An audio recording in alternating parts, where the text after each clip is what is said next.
कहेंगे कि आप सभी जो सेमिनार में सम्मिलित हुए थे, ईश्वर आप सभी को भरपूर आशीष दे। आपका भावी जीवन निरंतर ईश्वरी आशीष से आगे बढ़ता जाए। आज हजारीबाग धर्म प्रांत शासन रक्षिका गौरी माता का वार्षिक महोत्सव मनाया जा रहा है। आज हम इस पवित्र समय गौरी माता की मध्यस्थता द्वारा प्रार्थना करेंगे कि गौरी माता की आशीर्वाद और कृपा वरदान हम प्रत्येक पर बने रहे। जितने भी श्रद्धालु या तीर्थ यात्री गए हुए हैं उन सबों पर भी माता मरियम गौरी की माता उनको भी आशीर्वाद और कृपाओं से भर दे। इसी मतलब से हम लोग यह पवित्र मिस्सा आरंभ करते हैं। पिता और पुत्र पवित्रात्मा के नाम पर हमारे प्रभु ख्रिस्त की कृपा, ईश्वर का प्रेम और पवित्र आत्मा का साक्षी आप सबों को प्राप्त हो। और आपकी आत्मा के साथ और आप लोगों के सामने स्वीकार करती हूँ कि मैंने अपने से और अपना कर्तव्य पूरा न करने से अपने कसूर से अपने भारी कसूर से घोर पाप किया है। इसलिए मैंने कुमारी मरियम से सब सद्दूतों और आप लोगों से हे भाई और बहनों विनती करती हूँ कि आप मेरे लिए प्रभु यीशु से प्रार्थना करें। सत्य ईश्वर हम दया करे, हमारे पाप क्षमापन का नित्य प्रदान करे। आमीन।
मूसा ईश्वर से प्रेरित होकर यहूदियों को सक्रिय भातृ प्रेम की शिक्षा देते हैं।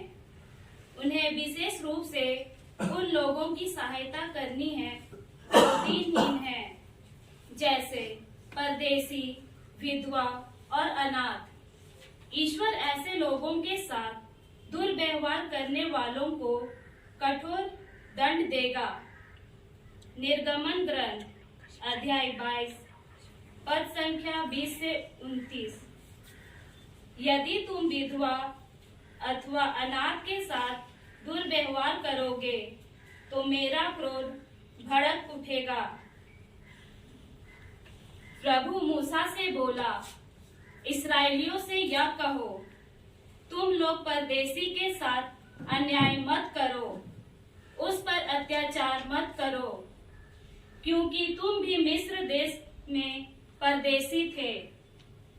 तुम विधवा अथवा अनाथ के साथ दुर्व्यवहार मत करो।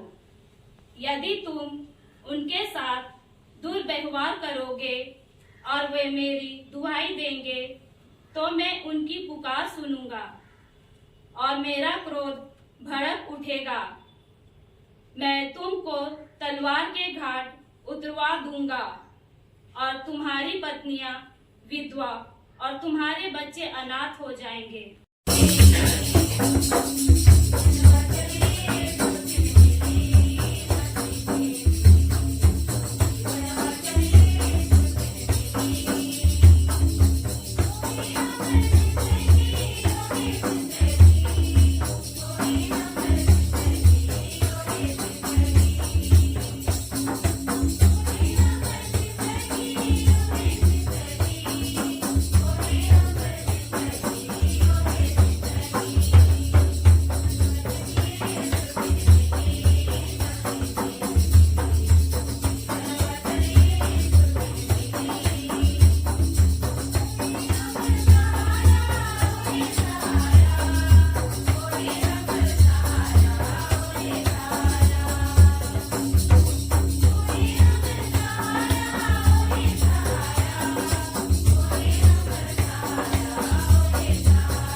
दूसरा पाठ।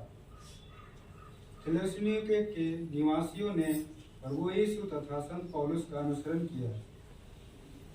उनके दृढ़ विश्वास की चर्चा समस्त यूनानी देश में फैल गई और उनका यह धर्म संचारण सुसमाचार के प्रचार में बहुत ही सहायक हुआ।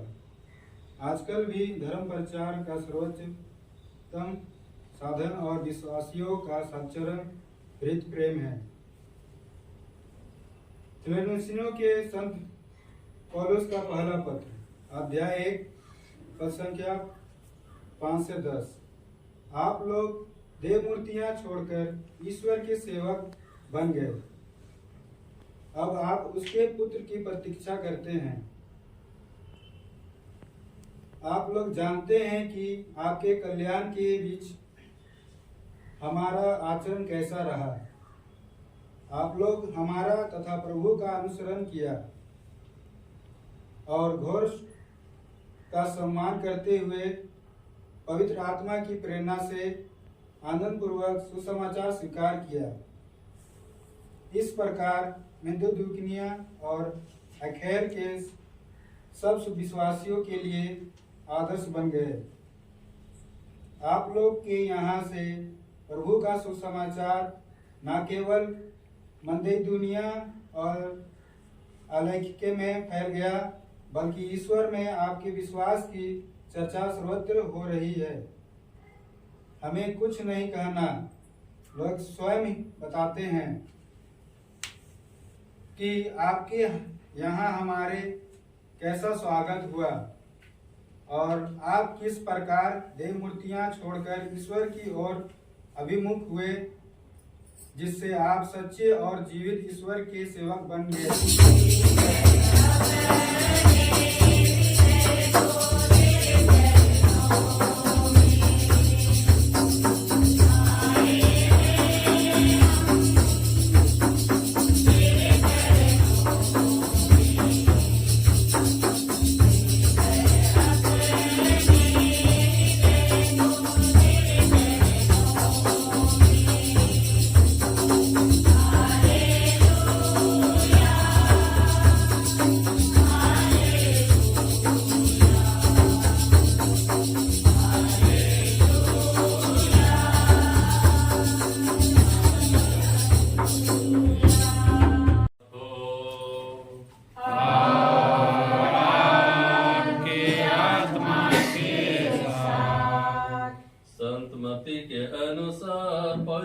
सुसमाचार।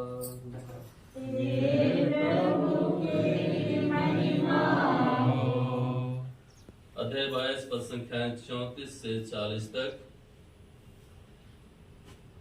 अपने प्रभु ईश्वर को और अपने पड़ोसी को अपने समान प्यार करो। जब परिश्रम ने यह सुना कि यीशु ने सदुकियों का मुख बंद कर दिया है, तो वे इकट्ठे हो गए और उनमें से एक शास्त्री ने यीशु की परीक्षा लेने के लिए उनसे पूछा, गुरुवर, संहिता में सबसे बड़ी आज्ञा कौन सी है? यीशु ने उससे कहा, अपने प्रभु ईश्वर को अपने सारे हृदय, अपनी सारी आत्मा और सारी बुद्धि से प्यार करो। यह सबसे बड़ी और पहली आज्ञा है। दूसरी आज्ञा उसी का सदृश है, अपने पड़ोसी को अपने समान प्यार करो। इन्हीं दो आज्ञाओं पर समस्त संहिता और नबियों की शिक्षा अवलंबित है। आपने 22 तारीख से लेकर 29 आज तक अपना वैवाहिक जीवन की तैयारी किए हैं और प्रत्येक का जीवन यही चाहता है कि हम एक सुंदर जीवन जिए, सुंदर परिवार बनाएं, पति पत्नी का अटूट प्रेम सदा बना रहे। और यही निवेदन, आपका निवेदन को मैं प्रभु के चरणों में समर्पित करती हूँ। यह 13 जोड़ा आपका जीवन है, आपका परिवार है। प्रभु इन सभी नए दंपतियां जो होने वाले हैं इन्हें तो आशीष दे और हर तरह से इनकी सुरक्षा प्रदान कर। यह प्रमाण पत्र इन्हों प्रमाणित करेगा कि ये शादी होने योग्य हो गए हैं, प्रशिक्षण ले चुके हैं और अपना जीवन में सदैव एक बन करके अपना वैवाहिक जीवन सुंदर बनाने का वादा करने वाले हैं। प्रभु इन सब प्रत्येक पर तो विशेष आशीष दे और इनके जीवन को तो बहुत बना। इसके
मेरे और आप सबके बलिदान स्वीकार करें।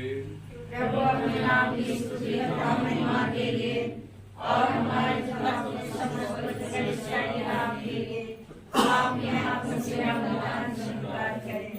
दूतों की मंडली के स्वर में स्वर मिलाकर आनंद के मौन में हम तेरा स्तुति गान करते हैं। पेज नंबर 145, गाना नंबर 340। हे पावन पावन पावन प्रभु शक्तिमान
धारक बन जाए।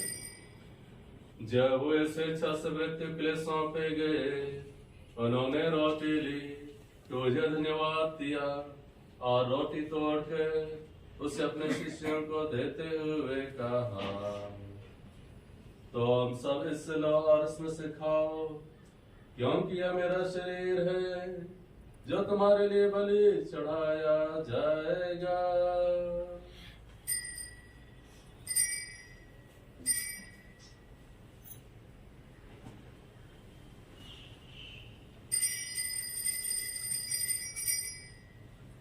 ऐसे भांति भोजन के बाद उन्होंने कटोरा लिया, तुझे धन्यवाद दिया और इसे अपने शिष्यों को देते हुए कहा, तुम सब इससे लो और इसमें से पियो, क्योंकि यह मेरे रक्त का कटोरा है, नवीन और आनंद में स्थान करे, जो तुम्हारे बहुतों की पापों की क्षमा के लिए बहाया जाएगा। और मेरे स्मृति में यह करो।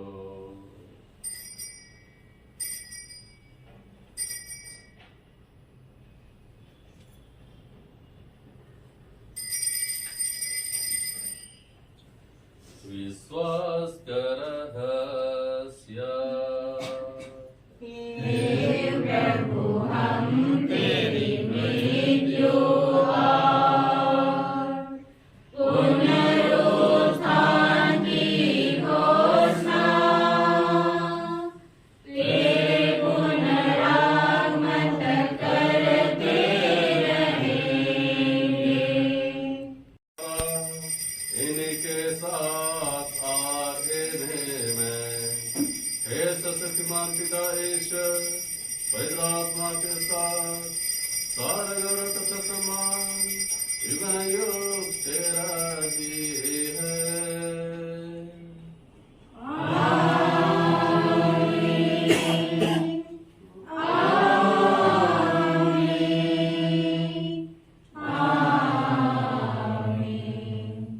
देखते जो संसार पाप लेते हैं, धनी हम सब जो मेमने के फौज में बुलाए गए हैं। हे प्रभु, मैं सुनी हूँ कि आप मेरे आवे, किंतु सब कर दीजिए और मेरी आत्मा ठंडी हो जाएगी।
सुगंधित भेंट के रूप में ईश्वर के प्रति स्वयं को हमारे लिए अर्पित कर दिया।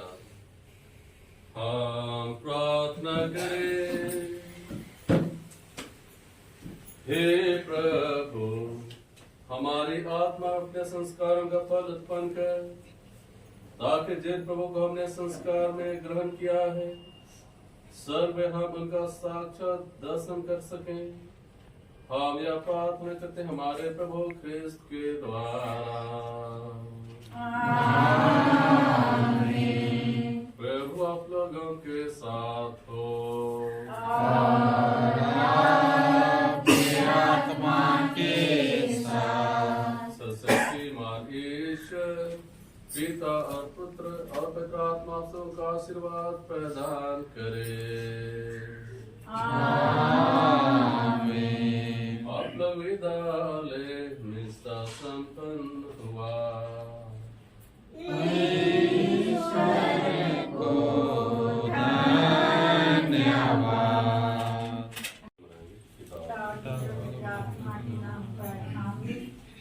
नाम ही हमारा कल्याण है। उसने स्वर्ग और पृथ्वी को बनाया है। हम प्रार्थना करें। हे सचिव परमेश्वर, आपके द्वारा समस्त जीव का, समस्त वस्तु का सृष्टि किया जाता है और उन वस्तुओं का हम लोग प्रयोग करते हुए अपने जीवन में धार्मिकता का अनुभव करते हैं।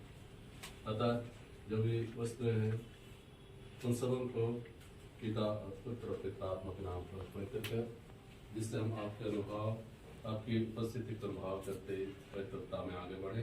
उन्हें हमारे प्रभु क्रिस्त के द्वारा आमीन।